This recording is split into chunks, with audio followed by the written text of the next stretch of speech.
देखिए असम में हम मौजूद हैं और न्याय यात्रा असम में लगातार जारी है। पिछले दिनों कुछ घटनाएं हुई जिस पर बात करने के लिए खुद इस वक्त हमारे साथ इंडियन यूथ कांग्रेस के प्रेसिडेंट श्रीनिवास जी हमारे साथ हैं। आपने देखा लखीमपुर में, असम के लखीमपुर में जिस तरह से इंडियन यूथ कांग्रेस की गाड़ियों पर, काफिलों पर हमला किया गया, तोड़फोड़ की गई, पोस्टर्स फाड़ा गया। आपको नहीं लगता कि ये शर्मनाक हरकत बीजेपी की इस मनोदशा को दिखाती है, वो कितना डरे हुए हैं? देखिए, आपको जब पहला जो 12 जोड़ो यात्रा हुआ सब, तब राहुल जी चल रहे थे, सारे बीजेपी नेता आरएसएस वाला जल रहे थे। सेम अभी भी जो 12 जोड़ो न्याय यात्रा मणिपुर से मुंबई तक चल रहे हैं, 6200 किलोमीटर, एक मकसद और एक पैगाम लेके राहुल जी चल रहे हैं। लोग इस यात्रा में हिस्सा लेना चाहते हैं। इस यात्रा में अपने अपने लोग घर से उठ के 3-3 घंटा 4-4 घंटा वेट करके राहुल जी को समर्थन करना, उनका बात सुनना, जो उन्हें किस तरीके से जो नफ़रत को लेके, नफ़रत के बाज़ार में मोहब्बत का जो दुकान की बात किया है, उस लोग राहुल जी का जो लीडरशिप है, एक विजनरी लीडर करके उन लोग ने, जनता ने मान लिया है।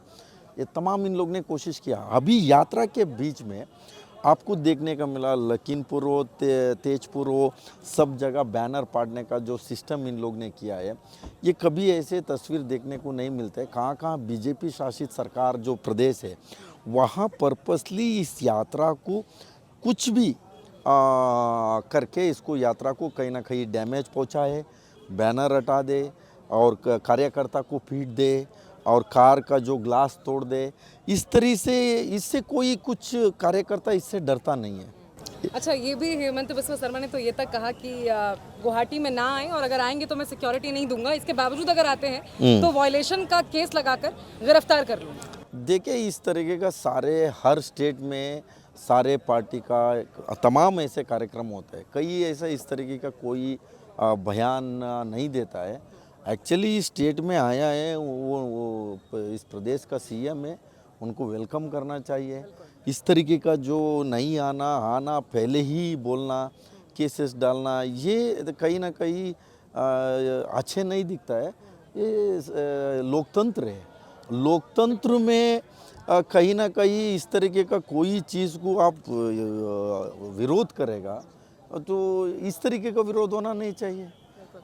तो मतलब एक तरह से आप कह सकते हैं कुल मिलाकर कि जो डर है, जो खौफ है इस न्याय यात्रा से, जो जन समर्थन मिल रहा है सब में, साफ उनके चेहरे पे दिख रहा है। मैं कहूँगी क्योंकि स्टेट से जो प्रभारी हैं, जो प्रेसिडेंट हैं, ये तमाम लोग हमारे साथ हैं। आप लोग की चर्चा में आ जाइए।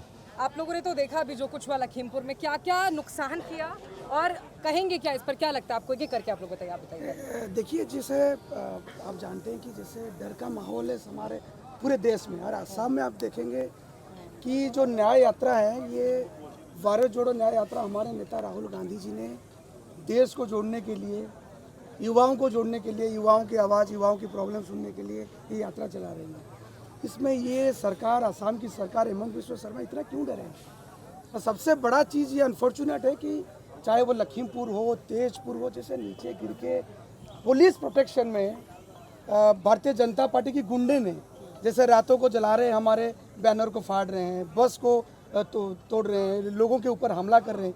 ये नीचे हुए गिराना, ये गिरने वाला काम जनता देख रही है, असम की जनता देख रहे हैं। और पुलिस प्रोटेक्शन में it's very unfortunate. Law and order situation Assam में पूरा बिगड़ चुका है। हम बोल रहे हैं, ये राहुल जी भी खुद चल रहे हैं, असम के युवा भी देख रहे हैं, असम के आवाम भी देख रहे हैं। आपका स्टैंड क्या है इसमें? वही, जब बीजेपी सरकार बोलते हैं कि कांग्रेस है ही नहीं असम में, अगर कांग्रेस नहीं है तो इतना डर, इतना खौफ क्यों है उन लोग का मन में?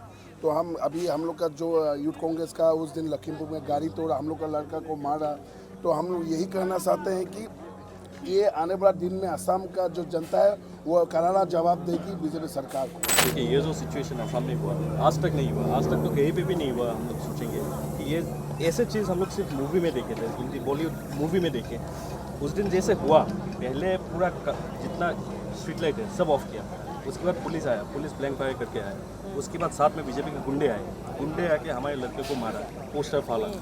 तो इतना क्यों डरना है? राहुल जी क्या करने आए? राहुल जी बात करने आए हैं। अभी लोग डिसाइड करेंगे राहुल जी को वोट देना है, नहीं देना है, अच्छा जो भी है वो पब्लिक डिसाइड करेंगे ना। राहुल जी का काम क्या है? राहुल जी आए हैं पब्लिक के बीच, बीजेपी का डटा नहीं है तो ये सब करने का क्या फायदा है? ये जो कुल मिलाकर आप ये समझिए कि भाजपा की जो हरकतें यहाँ पर रही हैं ये बेचैनी को साफ तौर पर दिखा रही। कुछ संदेश है आपके लिए हिमंत बिस्वा शर्मा के लिए? देखिए अभी यात्रा अभी और 2-3 दिन है, यात्रा इतने अच्छे से चल रहा है, तो इनको इस तरीके का जो भी हरकत करना, नोटिस देना, एफआईआर करना, ये होना नहीं चाहिए। अब इससे अच्छा इनको मोहब्बत से तो कोई भी आए उनको स्वागत करना चाहिए। वो इस तरीके का जो कर रहा है, इससे लोगों में ज़रूर, स्पेशली खास तौर पे इस देश का युवा है, असम का युवा है, ये सारे वाच कर रहे हैं। ऐसा नहीं है उन लोगों को पता नहीं होते, सोशल मीडिया का ज़माना है, सारे इन लोग ने कुछ भी जो कर रहा है लोगों को समझ में आ रहा है। तो इस तरीके का एक 2 पूर्व प्रधानमंत्री, इनके परिवार में देश के लिए जो सादत हुआ है, अब इंदिरा गांधी जी, राजीव गांधी जी, देश के लिए सादत हुआ है। उन परिवार का, नेहरू जी का परिवार का जो राहुल गांधी जी है, ये एक ऐसे परिवार है, त्याग का 2 बार प्रधानमंत्री बन सकते थे। सोनिया गांधी जी नहीं बने, उस समय का जो प्रेसिडेंट डॉक्टर अब्दुल कलाम जी ने फ़ोन करके बुलाया, यूपीए ने आपका समर्थन दिया है, आप आइए प्रधानमंत्री ले। राहुल गांधी जी बन सकते थे, तो दोनों नहीं लिया। देश के लिए जो एक इकोनॉमिस्ट हमारा डॉक्टर मनमोहन सिंह जी को बनाया है, मीन्स ये इस तरीके का जो त्याग हमेशा उनके, कभी उनके बारे में सोचते नहीं, देश के बारे में, युवा के बारे में, महिला के बारे में, किसान, गरीब, मजदूर, इनके बारे में बात करता है। ये बीजेपी वाले को ये पसंद नहीं होता है। बिल्कुल, देखिए तो कुल मिलाकर आप ये समझिए कि दिल्ली के आदेश पर चलने वाले हिमंत बिस्वा शर्मा जो हैं छटपटाए हुए हैं, घबराए हुए हैं, बेचैनी में हैं और ये समझ नहीं पा रहे कि अब करें क्या। जो उनका वो अपना आपा खो चुके हैं, उनका गुस्सा, क्रोध, अहंकार इस वक्त चरम पर है।